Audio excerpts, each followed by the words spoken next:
Welcome to Kung Fu Havoc number 2. This is, again, another installment of Growing Up Mixed in America. As I hook up this damn game real quick and solve some of this stuff. Alright, so in the other videos, I also posted a video about answering, defending the rock. And as mixed people gotta stick together. I'm sure y'all saw that coming. But here's the thing, if you're not mixed, and I said this in the other video, and I'll say it now, if you're not mixed, you really can't honestly say that you can fathom a third of the stuff that we face on a daily basis. And not like just home life, because you have to go home, but like in school in general, you can't really fathom a third of how cruel a child actually is to another child. I mean, you can't. You think you can, but you really can't. Because if you're not mixed and you haven't been the victim of some race play, you can't really say it. Like, okay, so racial stereotypes, like this one. So a little Asian kid goes to school, and black kids and white kids automatically assume this kid is a fucking genius because of the Asian stereotype of mathematics. So whenever there's a hard math question pops up in school, the first thing all the other kids of color who are of Asian descent, and even the white kids, even the smart white kids, and the super smart black kids that's underly qualified for other things but overly qualified in math. Can't like getting this damn thing lined up here. Oh, come on, damn it. They asked the Asian kid. Now, everybody has one of those smart Asian friends that if a math question comes up, you automatically assume that they know the answer. Anybody Asian who didn't just chuckle a little bit when I said that,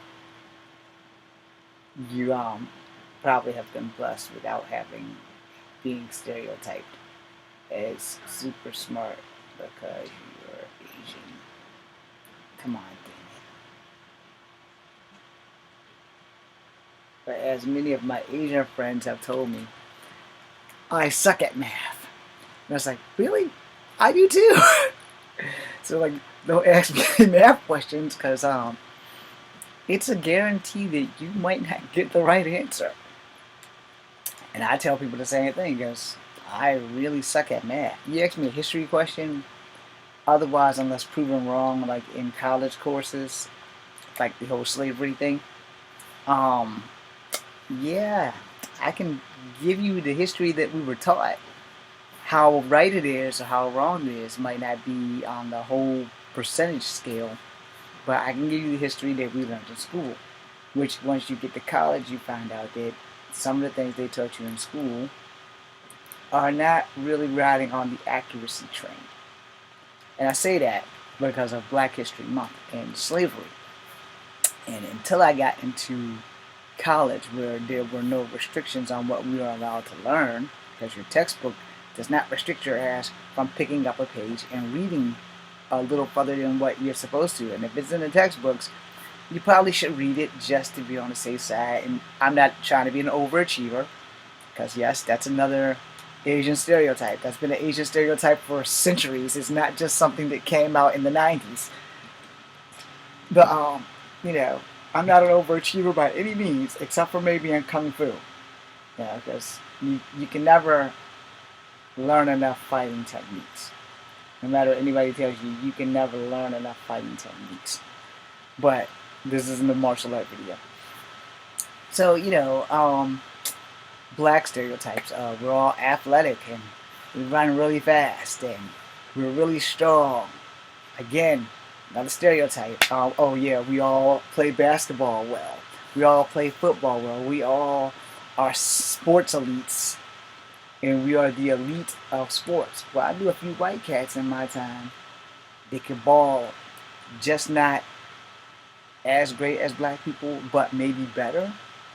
So, it's all stereotypes. And then the stereotypes of everybody smells like something or another. Black smell like this, white smell like that, Asian smell like this. So yeah, it's there, man, and that's a part of the thing. If you're an Asian, you've been called Rice Daddy or Queen of the Rice or whatever. Yeah, you've been there. There's like for us Native Americans, and it's like you guys like corn or maize, and it's all there. And the thing is, when you're coming up mixed, you get it all. But okay, when I go home to my mixed heritage household, we basically only did black shit. We lived in a black neighborhood, so we did black shit. We didn't cook strange meals. We cooked everything like everybody else. But if we went to like grandma's house or one of her sister's houses, it would be more like ham hocks and chitlins and shit like that I would not fucking eat. On my worst day, I would not eat that shit. But I know it's there. You can smell chitlins and gizzards and shit when you go visit people in the country. You can smell that shit. I mean, you can smell that shit before you get out of the car. It's like, oh, well, we know what they're having for dinner. Let's not be here for dinner. Because, country grammar, if somebody invites you for dinner in the country, even if they don't have enough to go around, they know how to make that shit stretch. And you'll be eating dinner. And if you don't eat dinner, when you go home and attempt to eat, in some cases, it was, you had the opportunity to eat down the country. Why didn't you eat while you was down the country? I don't, pow! I don't care if you don't like it. Your ass had the opportunity to eat and you chose not to eat. Now, I don't know how that works in white families or Asian families, but I know in black families, if you get that opportunity to eat and you choose not to take it, you can get in some deep shit when you get home. So, you had to, mind your P's and Q's. Damn it, totally missed. But yeah, the whole thing is that when it comes down to this stuff, the stereotypes that we all face kind of mix us all together. But when you come from all of those stereotypes, you don't have to deal with them that badly until you're in school. And the thing with being mixed is no one who's not mixed understands that no one knows how cool kids really are to the mixed kids. They really don't. And sometimes the teachers just don't pay attention to that shit, And I've lived life stories. I was telling the lady yesterday while we were in a Zoom meeting about how my 11th grade teacher would let all the kids that were of color pick on me and wouldn't do anything until I brought my nunchucks to school and decided to send me to the principal for reckless endangerment, I guess, and gave me a referral. But from the time we start school in August or September all the way to damn near May, the teacher would never do anything because these guys was in the sports teams or whatever, but she would never really do anything. And I mean, she let this stuff go on for the damn near entirety of the school semester. Not only the semester, but damn near the year. And, you can only take so much from so many people. And growing up mixed, you can only take so much from so many people, especially when they're always has something negative to say or something racially biased or deprive you of your ability to be you. And that's the thing when I talk about Trump supporters. I'm never going to deprive you of your ability to be you. I may question your moral compass every now and again, but I'm not going to deprive you of your ability to be you, because not all white people are going to vote for Trump. Not all black people are going to vote for Biden. It's a catch-22 either way you slice it. Not all Asian people are going to vote for Biden, and not all Asian people are going to vote for Trump. Although I will, again, say this as least racist as possible. If you are Asian, you are voting for Trump. He just hasn't reached your kind of Asian yet. Let's be honest. He hasn't said anything bad about people who are from Vietnam. He hasn't said anything bad about Koreans, North or South. He hasn't said anything bad about Japanese. But when the Kung Flu comes out of his mouth, he's talking about Chinese. When the China virus is coming out of his mouth, he's talking about Chinese. And I'm like, dude, I got Chinese friends, man. Do you not know how racist this world is and how much danger you've put them in? And Native Americans are biologically Asian, so you've put them in danger. But he definitely doesn't like Native Americans. So any Native American voting for this guy, you know, the same thing I said to the other Asians, I'm just going to say it to you. He just hasn't reached your tribe yet. You know, that's all to that. He just has not reached your tribe yet. And I know that was offensive as hell. But it is the truth. I mean, if you go back and watch some of my videos of how I posted how he came in on in the 90s on Native American casinos, if you go back to how many times he mentioned Pocahontas directed at Elizabeth Warren, if you go back to when he had the code talkers there, and he said, we have, it's an honor to have you in the White House. We have another woman here who is as old as you. We call her Pocahontas. And I'm pretty sure that Navajo warrior wanted to wring the president's neck. And sadly, and gratefully at the same time, I'm glad that I wasn't that Navajo warrior, because as graceful and as poised as he was, I would have said something. And I'm sorry.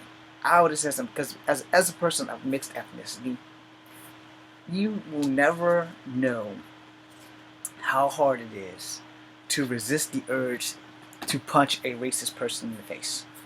But see, here's the thing. Are they racist? Are they making racist statements? Do they know? Do they not know? Are they sure? You know, because these things are sweet, by the way.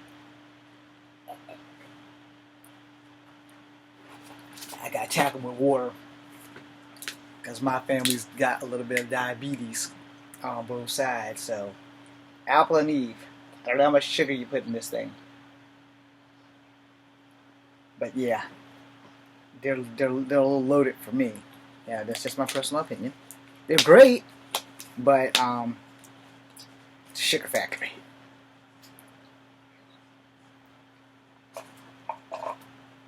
That's way better.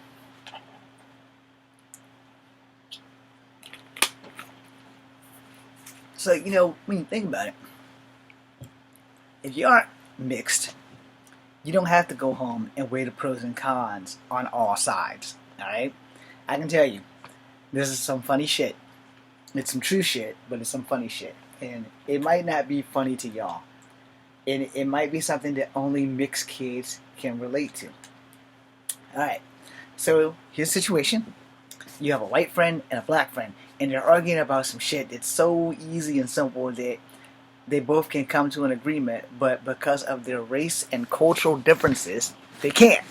But the simple solution is to tell them, hey, yo, you know, y'all both can be right on a degree of excellence, and y'all can be wrong on the racial bias that you both are holding toward the conversation. Alright, so this didn't happen, but I'm going to give you the situation. Gun control. Now, when it comes down to gun owners and gun control, let's call it real. There's an equal amount of black people who own guns, legally and illegally, as there are an equal amount of white people who own guns, legally and illegally. As of the COVID-19, there has been a surge of Asian people buying guns. Just putting that out there. But my friends, when they had their argument, it didn't have anything to do with guns, but that's the scenario that I can use better than the scenario that was something kids argue over, like this fucking slice of pizza. Alright, that wasn't it either, but it was something really stupid. It happened to have something to do with G.I. Joe. Okay? Had something to do with G.I. Joe, and we're not going to go into that because I don't remember the entire thing, but the solution was really simple. You know, Joes were good, Cobras were bad. As far as toys go, it didn't matter. You got to collect them all, which was the solution, which is what I told them. I said, you know, actually, you know, if y'all just collect them all, then you won't have this problem. It's like, how do you know? I said, because I'm collecting them all. Really simple.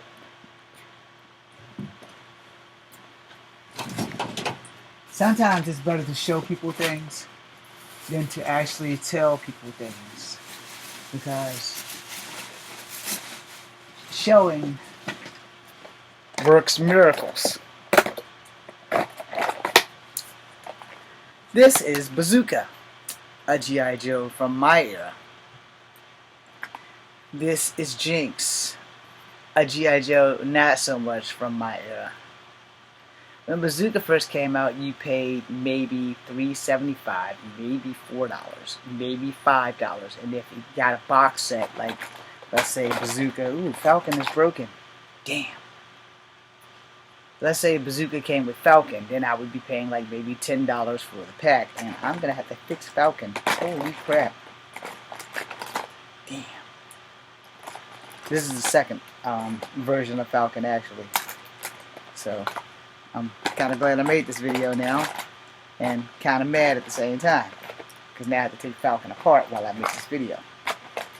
This is Scarlet of the in-between era. I have another Scarlet in the shed, Ninja version Scarlet. I may have the original G.I. Joe Renegades version Scarlet, but as you look at these G.I. Joes, clearly, where's the thing?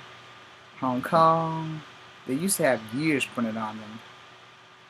Alright, so clearly this quality is better than this newer quality, which is a big ass ripoff of your G.I. Joe action figures.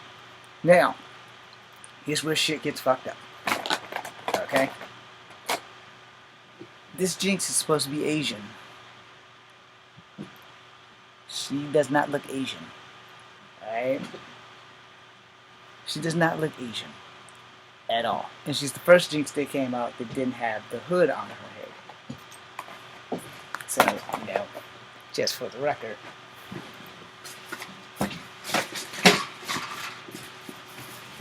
Which I won't be able to show you because that Jinx is not in this cabinet. Fan-freaking-tastic.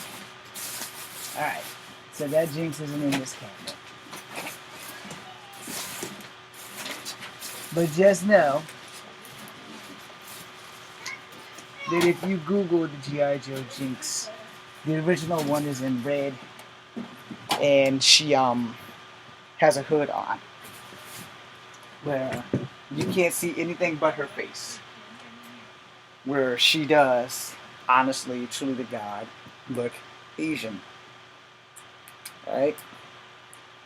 So, that being said, you know, these G.I. Joes are a fuck ton easier to repair.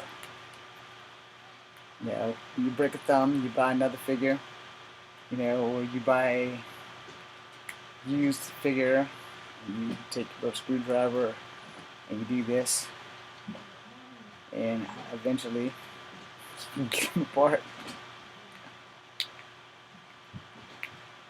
So, screw pops out, you take Falcon apart, you go get one of those rubber band thingies and hook them back up. So what I'm going to do, so that I don't lose any part of Falcon, put them in there. We're going to put Falcon's arms back together. Oh, damn it.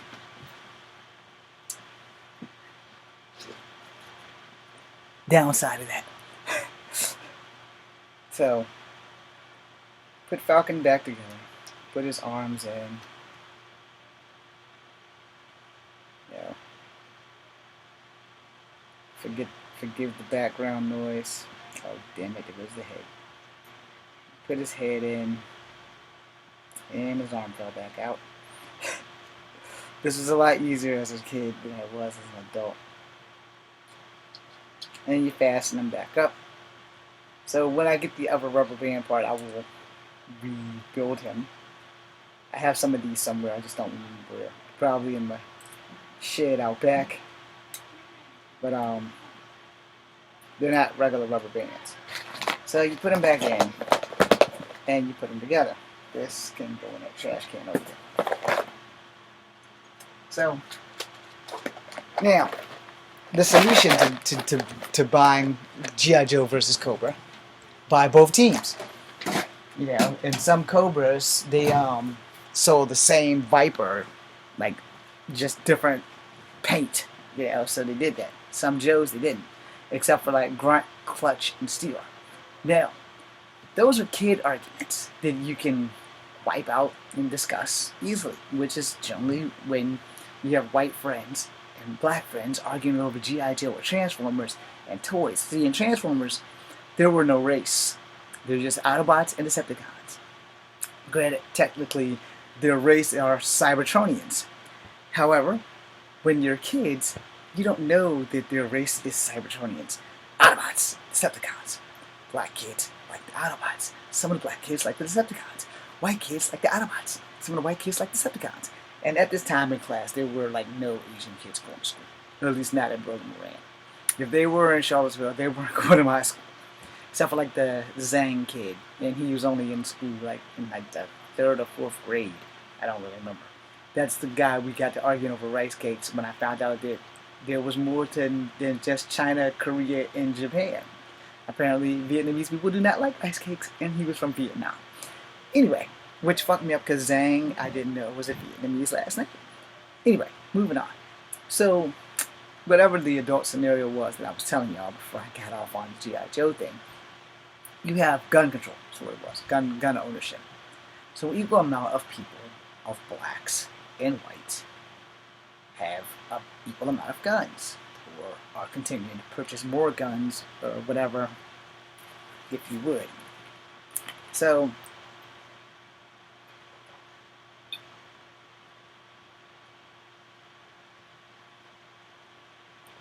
if you take race out of it, you just have gun owners.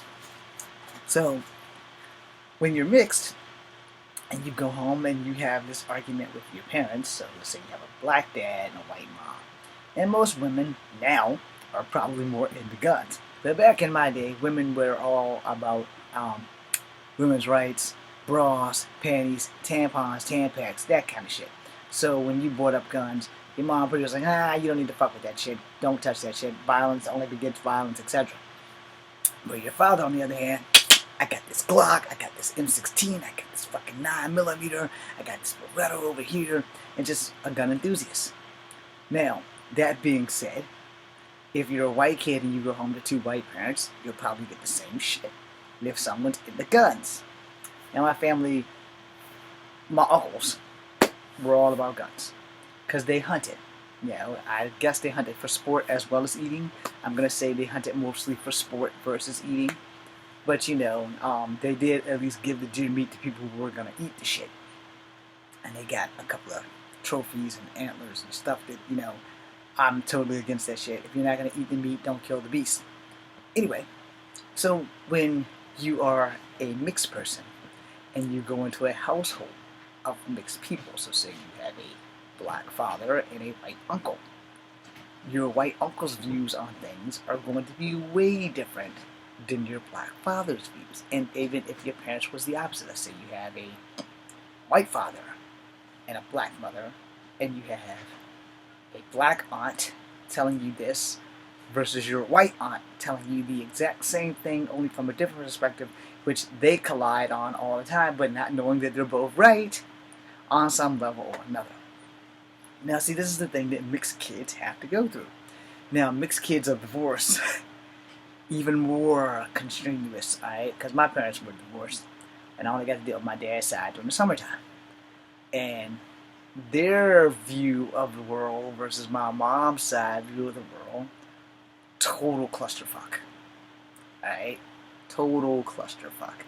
And I'm sorry for swearing, but it's the truth. It's total clusterfuck, alright? Because, both sides didn't do anything Native American, and my mom's side didn't do anything Native American or white. They just did black shit. Where my dad's side, who's Native American and black, only did black shit. Prior to that passing of my grandmother and her mother, Ada and Bay, when Ada died, I was like 12 years old. So I had learned enough about Native American culture from her that because I didn't know we were Native Americans, I didn't really pay that much attention to that shit. I didn't know what the fuck moccasins was, but I know she always talked about it.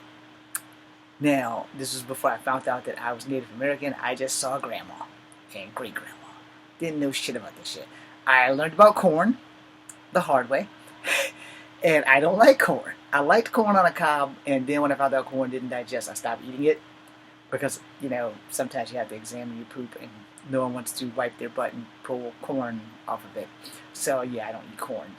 And I've never really liked it after a certain age anyway. But after the corn pancake thing, I kind of like I'll eat it if I have to. But if I don't have to, I'm not gonna eat that shit.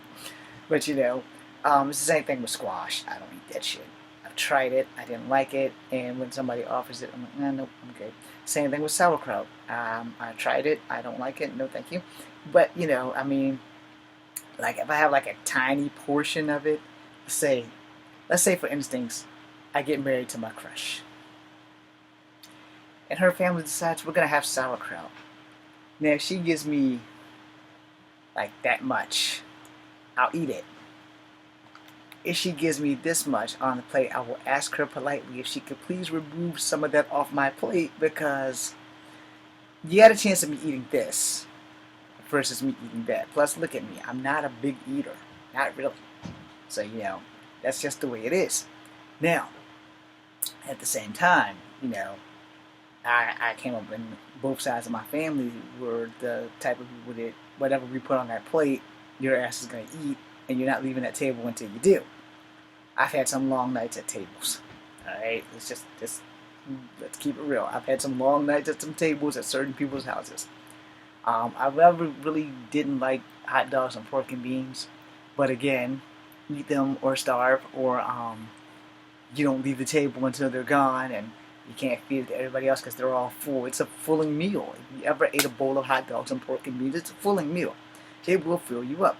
Now, up until I seen this movie, like Slaughterhouse or whatever the hell that shit was, where people were getting killed and put in hot dogs, I loved hot dogs.